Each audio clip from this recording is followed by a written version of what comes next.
Eu preciso te contar uma coisa que você talvez não tenha percebido. Os Jedi da trilogia prequel não sabem lutar.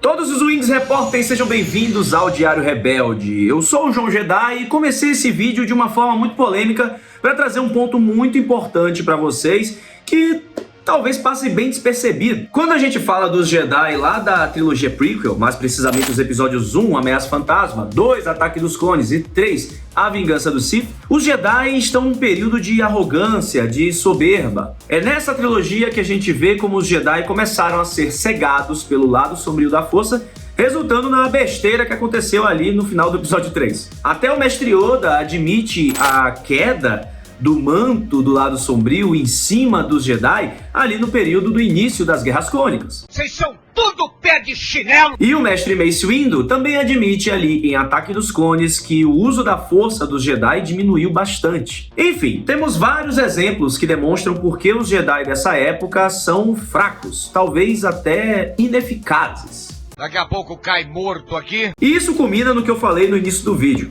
Os Jedi das prequels não sabem lutar, e eu vou explicar a vocês por quê. Mas antes, se quiser deixar aquele like maroto, ajuda muito o conteúdo do Diário Rebelde e esse vídeo a ser espalhado pelas galáxias do YouTube. Vamos fazer um retrospecto aqui, uma viagem no tempo. Durante o período da Velha República, os Jedi estavam constantemente enfrentando a Ordem Sith. Estávamos no auge das duas ordens e os Sith não eram apenas numerosos em quantidade. Eles não estavam sob a regra de 2 e conviviam entre eles milhares de Lord Sith. E também ao longo dos milênios houveram vários Lord Sith que ascenderam e caíram, e também vários Impérios Sith que ascenderam e caíram. Vocês sabem, né? Os Sith vivem de conflito.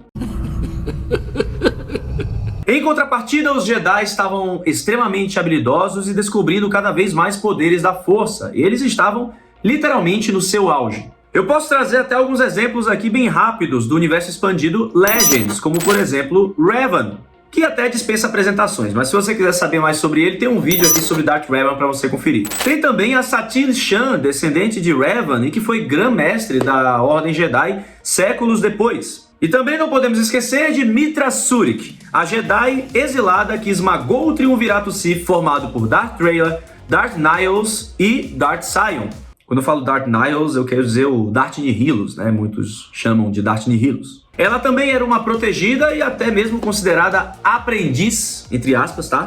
De Revan, já que ele servia como mentor dela durante as Guerras Mandalorianas e ela também atuou como general nesse conflito. Eles tinham uma relação meio Anakin e Ahsoka, como a gente vê no livro do universo expandido Legends, Revan. E dá pra ver que o Revan tinha uma moral de sobra, porque ele era bem apessoado com uma galera poderosa era descendente dele, tudo em volta do Revan ali tinha alto grau de poder da força. Enfim, o que não falta é exemplo de Jedi poderoso dessa época pra gente mencionar aqui. Bastila Shan, a esposa do Revan, Mestre Odan Ur, grande historiador, Nomi Sunrider, Lord Hoth também, por sinal tem um vídeo sobre ele aqui para você entender como ele foi o Mestre Jedi que botou os Lord Sith da Velha República para correr. Um vídeo muito legal para você assistir. Esses Jedi eram, na falta de uma palavra melhor, extremamente apelões, porque eles tinham que ser sim muito poderosos para poder enfrentar a crescente ameaça Sith que corroía a galáxia naquele período. E foi assim durante muito tempo, até que os Sith, teoricamente, foram extintos. É uma cilada.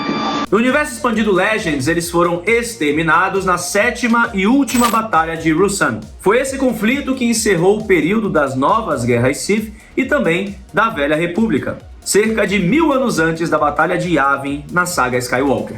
No novo cânone, até onde a gente saiba, os Sith também viram seu fim em uma batalha desse mesmo período, provavelmente a batalha de Ruusan. Somente Darth Bane sobreviveu a esse conflito, e assim ele iniciou a regra de 2 e passou a fomentar o retorno dos Sith na cocó, ali nas escondidas dos Jedi, durante centenas de anos, até a sua vingança final. Um miserável é um miserável. Então pense aí comigo, 1000 anos se passaram desde a derrota dos Sith, o sumiço de Darth Bane. Teoricamente os Sith estavam extintos e naturalmente os Jedi estavam sem os seus maiores arqui-inimigos, né?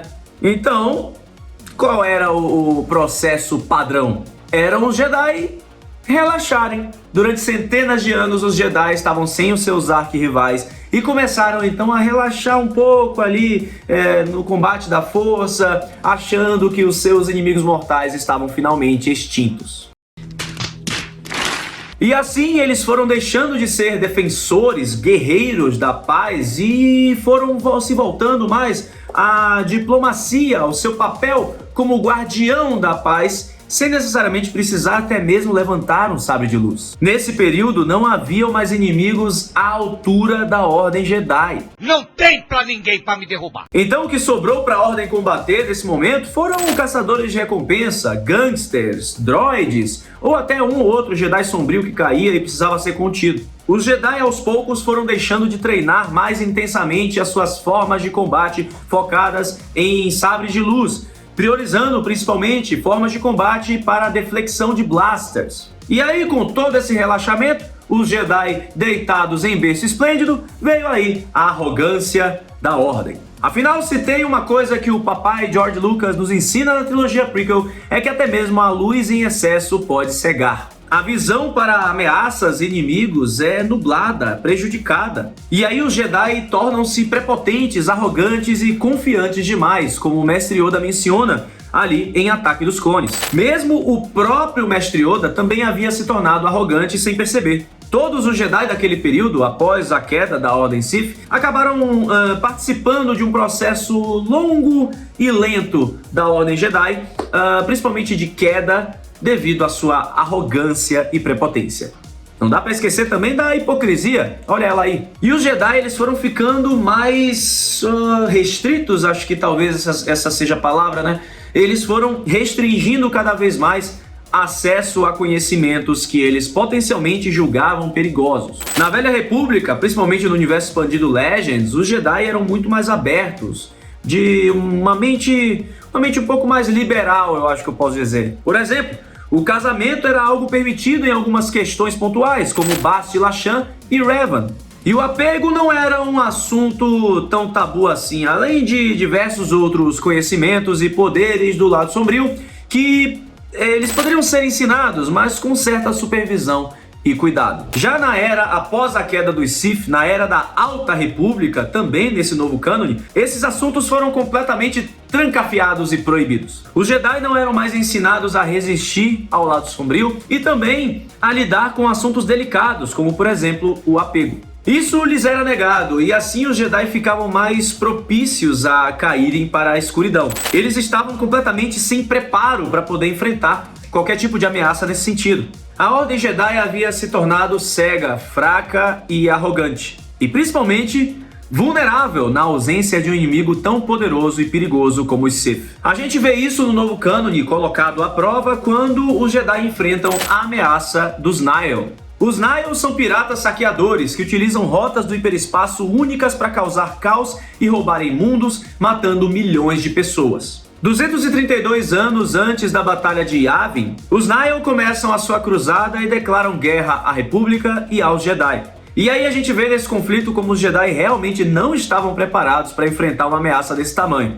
Os Nihil foram até capazes de derrubar o Farol Estelar, uma espécie de base Jedi para levar esperança à Orla Exterior. Já na era da queda dos Jedi, ali um pouco antes da trilogia prequel, os Jedi estavam completamente afundados em sua soberba, hipocrisia, arrogância, ignorância e por aí vai a lista de erros Jedi. Eles não eram nem um pouco dignos da comparação com os sábios e valentes Jedi da Velha República. Vários segredos foram perdidos ou trancafiados, como eu falei anteriormente, né? Segredos, inclusive, que poderiam ajudar os Jedi a derrotar o lado sombrio, como, por exemplo, a habilidade de se tornar um espírito da força. Na Velha República, no Legends, a gente vê em algumas ocasiões que se tornar um espírito da força não era uma habilidade assim tão absurda e impossível como era, por exemplo, para os Jedi dos filmes. Tanto que diversos Jedi dessa era se tornaram espíritos da força. Teve até Sith que aprendeu esse conhecimento e conseguiu concretizá-lo, que foi Darth Maul, um dos Lord Sith mais poderosos do Império Sith de Vitiate. Ele tomou conhecimento de diversos segredos do lado da luz após se libertar do Código Sith e, consequentemente, também do lado sombrio da força. E quem o ensinou a se tornar um com a força foi a mestre Satele Shan. Olha ela aí de novo. Mais louco é que é uma amizade entre uma Jedi e um Sith, né? Você vê como o período da Velha República era uma doideira. Porém, após a queda dos Sith, o conhecimento de como se tornar um espírito da força foi tomado como perigoso e escondido pelos Jedi. Eles decidiram não passar isso para as gerações posteriores e o conhecimento acabou sendo perdido. Desonra, desonra pra toda a sua família. Pode anotar aí. Desonra pra tu, desonra pra tua vaca. Até que nosso amado mestre Qui-Gon Jinn descobriu isso, mas é uma história para um outro vídeo. E aí, ele passou esse conhecimento para Yoda e posteriormente para Obi-Wan Kenobi. Viu só o tamanho do estrago que a Ordem Jedi sofreu por conta de medo, arrogância e hipocrisia? E aí, pegando tudo que eu falei aqui, juntando todos esses fatores e os combinando, dá pra entender porque no período das prequels e das Guerras Clônicas, os Jedi eram mortos tão facilmente, caíam como moscas para Battle Droids. 1000 anos de relaxamento, sem treinar apropriadamente e escondendo segredos, além da arrogância e da hipocrisia, fizeram com que os Jedi se tornassem fracos para inimigos que poderiam ser derrotados muito facilmente e principalmente para inimigos grandes e poderosos como a Ordem Sith de Palpatine. E aí, lá na Velha República, a gente tinha Jedi e Sith a dar com pau, todo mundo se combatendo usando a força, enquanto nas prequels e nas Guerras Clônicas, a gente tinha um bocado de mestre Jedi morrendo pra Battle Droidzinho. Sem falar que eles estavam, né, se peidando todo pra poder levantar pedra. E quando eu falo aqui que, olha só, morreu fácil pra Blaster, não tô querendo dizer que Blaster é uma arma, né, muito fácil de você se defender, qualquer coisa assim do tipo. Até porque os Mandalorianos deram um problemão pros Jedi no passado também. E a principal arma mandaloriana era o quê? Justamente os blasters, né? Então, não era só isso. O que eu quero dizer é que os Jedi estavam sofrendo pra enfrentar Battle Droids, sofrendo pra enfrentar gangster, criminoso, vigarista, apanhando pra essa galera. Na Era da Velha República, eles enfrentavam esse povo aí quase sem mexer um dedo. Era muito mais fácil. E é por isso que, na minha opinião, os Jedi das prequels não sabiam lutar. Eles estavam todos afundados aí nessa maracutaia do lado sombrio e na arrogância e hipocrisia que foi permeando aí esses 1000 anos de história da Ordem até a sua queda após a Ordem 66. Se você quiser saber, inclusive, como foi a cronologia da noite da Ordem 66, tem um vídeo aqui onde eu conto a história da noite mais feliz de Palpatine. E se você quiser seguir nos seus conhecimentos do lado sombrio, vá assistindo esse vídeo aqui e comente também para ter mais conteúdo do Diário Rebelde. Valeu e que a força esteja sempre com você.